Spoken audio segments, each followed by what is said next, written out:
Aulnois a 800 ans. Et si on remontait le temps ? Historiquement, Aulnois faisait partie de la paroisse de Coulommiers dépendante du prieuré de Sainte-Foy. En 1226, Pierre de Cuisy, évêque de Meaux, décida de détacher Aulnois de Coulommiers pour en faire une paroisse autonome. L'évêque motiva cette décision par la grande étendue des hameaux et l'augmentation de la population. Cette décision provoqua la colère des villageois. Les Alnésiens étant paroissiens de Coulommiers ne payaient pas le droit de ton-lieu, les taxes sur les ventes réalisées sur les marchés. La crainte de se voir taxés pour vendre leur production à Coulommiers provoqua une vive opposition. Les Alnésiens furent entendus et obtinrent gain de cause.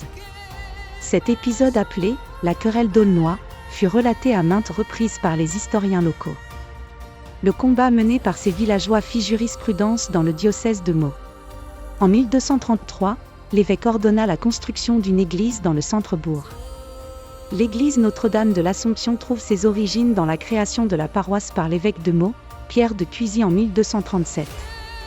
De cette période du XIIIe siècle, il ne reste que les fonds baptismaux et les colonnes de l'église. Incendiée et détruite pendant la guerre de Cent Ans, l'église d'Aulnois a été reconstruite en partie au XVe siècle. L'église est située au cœur du bourg, à l'angle sud-est de la propriété du château de la Houssière, à proximité immédiate de la mairie. Elle est implantée en retrait de la rue, derrière une maison à cour qui a servi un temps de presbytère. L'église comporte une sacristie au sud-est et le cimetière est implanté au pied de l'église côté nord. Topographie singulière du plateau de Brie, rogné par la vallée du Rhône rend le clocher, et l'ensemble du centre-bourg particulièrement visible depuis la route de Coulommiers.